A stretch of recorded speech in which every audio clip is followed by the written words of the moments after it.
এখন আমরা কিছু আলোচনা করিব মানব দেহর প্রত্যেক দিল এক নুরানি টেলিফোন আসলে কিভাবে, তার কিছু পরিচয় সম্পর্কে সঠিক দলিল প্রমাণ সহ সম্পূর্ণ আধ্যাত্মিক দৃষ্টি অনুসারে এবং দেহতত্ত্বের হিসাব অনুযায়ী আমাদের আজকের প্রোগ্রামে কিছু আলোচনা করা হইল। কারণ প্রত্যেক মানব দেহর দিল হইল এক গোশের টুকরা, কিন্তু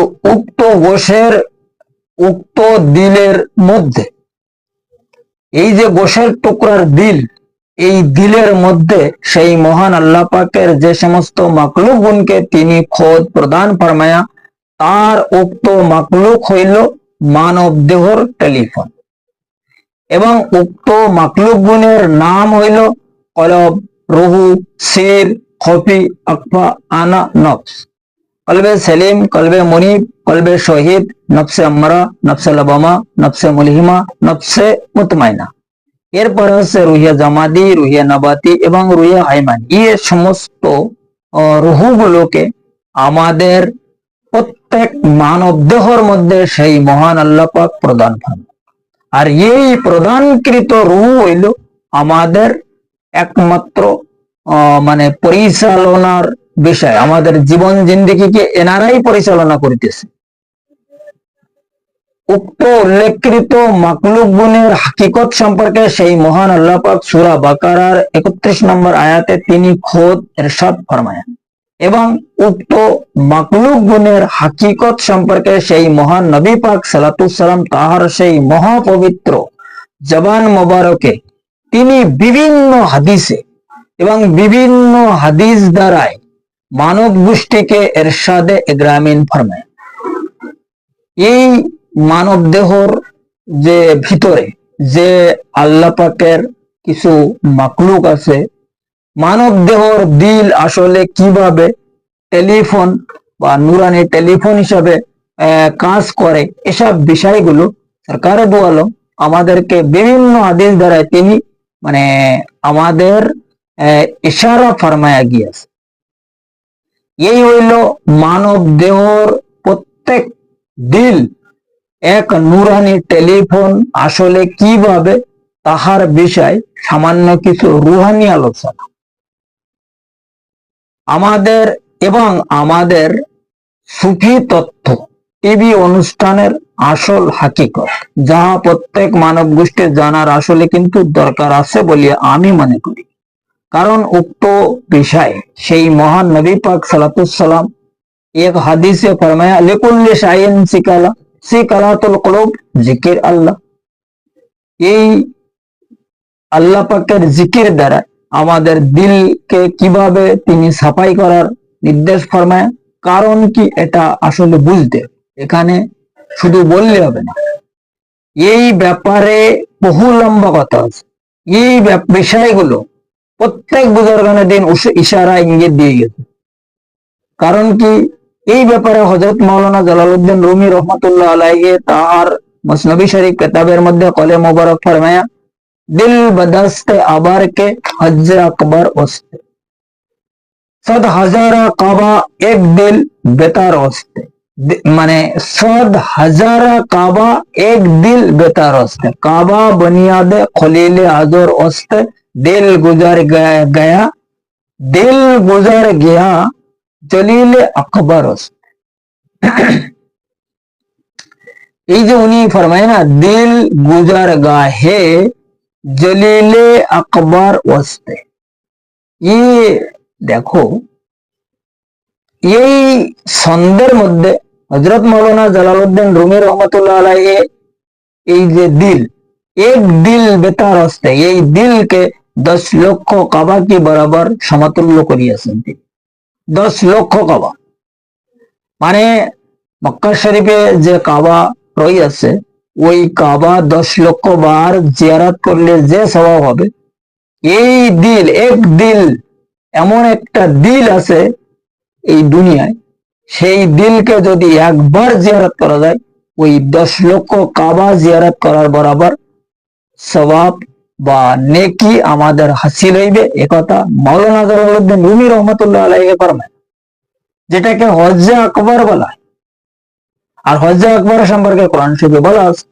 আর হযরত মাওলানা জালালউদ্দিন রুমি রহমাতুল্লাহ আলাইহির যে সমস্ত ছন্দ, কোরআন এবং হাদিস থেকে এবং আধ্যাত্মিক গবেষণা থেকে তিনি দৈব সাধক ব্যক্তি ছিলেন, এই সাধনার মাধ্যমে কথাবার্তা বলিয়ে গেছে।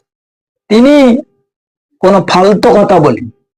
এখন বর্তমান সময়ে দেখো ইউটিউব জগতে মানে সোশ্যাল মিডিয়ার মধ্যে কথা বলতে গেলি বলতে এ তো ইউটিউবার, ইউটিউবার আবার কি জানে, কথা ঠিকই আছে, কিন্তু বর্তমান সময়ে যে কোন জামানা চলতেছে, কি কোন মানে যুগে আমরা বসবাস করিতেছি, এটাও একটু খেয়াল করে দেখার দরকার আছে। এখন টেকনোলজি জামানা, ঘরে বসে বসে এই আউলিয়াদের তালিম পাওয়া যাচ্ছে, জিকিরে কলব চালু করার তালিম পাওয়া যাচ্ছে, না কারোর দরবারে জাতি হচ্ছে, না কোনো টাকা খরচ করে গাড়িতে চড়তি হচ্ছে।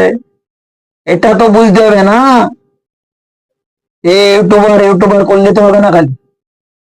এখন কথা হচ্ছে এই গড়ে সব যদি আমরা হাঁটু পানি করি, গাধা আর ঘোড়া যদি একই নজরে দেখি, এখন কোনটা গাধা আর কোনটা ঘোড়া এটা তো বুঝতে, এখানে বোঝার বিষয় আছে। এখন প্রত্যেকটা জিনিস বোঝার জন্য আমাদের উপায় হলো কি কোরআন আর হাদিস। আর যারা কোরআন হাদিস না বোঝে তাদের এই নিজের দেহকে তারা পড়ুক। এই দেহর মধ্যে যে হিসাব কিতাব আছে, 16 জন রুহুর যে হিসাব কিতাব বলা হয়েছে, এই মানব দেহ কিভাবে এক নুরানি টেলিফোন, তখন ভালোভাবে বোঝা যাবে। কারণ আমরা সারা জনম কোনো একটা ব্যাপারে এই মোল্লা মৌলভী আমরা নিজেরা এত আল্লাহর কাছে কান্নাকাটা করতেছি, কিন্তু সে কোনোদিন কবুল বা মঞ্জুর ফরমাইতেছে না। ওই ওলি আল্লাহদের দরবারে যদি একবার বলা হয়, তার সাথে সাথে মঞ্জুর হয়ে যায়। কারণ কি, ওখানে টেলিফোন চালু রয়েছে, কানেকশন চালু আছে, ওখানে যখন যেই জুড়ে দেওয়া হয় না, ফট করে উপরতলা পৌঁছে। এই জিনিসটা বুঝতে হবে, কথা বুঝতে হবে। এখানে কেবল এই পাগলের মতন আলতো ফালতো কথাবার্তা বললে হবে না, যে ইউটিউবার আর তো এসব কথাবার্তা শোনা যাবে না, এসব কথাবার্তা আমরা যা জানি এই আমাদের এই কাজে হবে সবকিছু, হ্যাঁ তাই না? তা ঠিক। এই জানোয়ারের মতন কিছু মানে কেতাবি বিদ্যা শিখে নে, আর এই শয়তানি এলেমের সাধনায় লেগে গেলাম, মাতৃধন পিতৃধন ধন সে ধন, আবে এসব গোবর কাছড়া নে মতলব কি কয় এটারে, ইবাদত বন্দিগিরি করা, কি হবে পরে? ইয়ানফসি ছাড়া আর কোনো উপায় থাকবে না। কারণ এই যে কিছু লোক আছে এই ব্যাপারটা নিয়ে বহুত চিন্তা গবেষণার মধ্যে পড়িয়েছে, যে সাধনা, মন সাধনা, সাধনা সে সাধনা, দম সাধনা, সার সাধনা, কত সাধনা নিয়ে তারা মাতৃ সম্পদ পিতৃ সম্পদ এইসব নিয়ে বিশাল বড় বড় একটা গান গেয়ে বেড়াচ্ছে। আসলে কোন সম্পদের কথা আল্লাহ পাক এই সাধনা জগতে রেখেছে, আর কোন সম্পদের মাধ্যমে ওলি আল্লাহ হইয়াছে, এটা জানতে গেলে এখানে যেতে হবে, এখানে এই দিলের মধ্যে থেকে যদি জানা যায়। দিল আর মন দুটা বিভাগ আছে মানব দেহের মধ্যে, দুটা ফাংশন রয়েছে। যারা দুনিয়ায় যে সমস্ত লোক বড় বড় কথা বলতেছে, বড় বড় দোকানদার, বড় বড় ঠিকাদার, বড় বড় মতলব ব্যাপারী সেজে বসে আছে, ধর্ম ব্যবসার ব্যাপারী বা পীর মুরিদের ব্যবসা করিতেছে, বড় বড় মতলব পাটরি বেঁধে বড় বড় লেকচার দেওয়া হচ্ছে, এই সমস্ত লোকের কেবল হচ্ছে মন সাধনার বিষয়। যদি কারোর দিল সাধনার হিসাব কিতাব চালু থাকে, তখন সেই ব্যক্তি এই ব্যাপারটা উপলব্ধি করিতে সক্ষম হইবে। কারণ মুক্তির হিসাব কিতাব হইল দিলের সঙ্গে, মনের সঙ্গে। কথা বোঝা গেছে?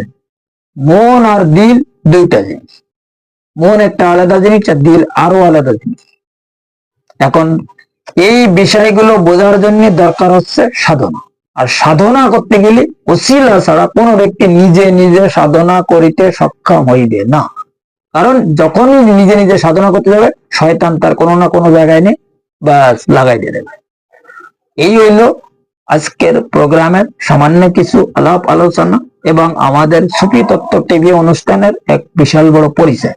এ ব্যাপারে পরবর্তী পর্বে আরো কিছু আলাপ আলোচনা ইনশাআল্লাহ তাআলা করা হইবে। যদি কারণ মানে বোঝার ইচ্ছা হয়, আজকে বহুত দিন পরে প্রোগ্রাম দেওয়া হইলো, আমার শারীরিক অবস্থাটা তত ভালো না, এবং রোজা রমজানের সময় বলি এটা আসলে সময় সুযোগ করতে পারেনি। দেখা যাক ইনশাআল্লাহ তাআলা পরবর্তীতে আবার দেখা হবে কি।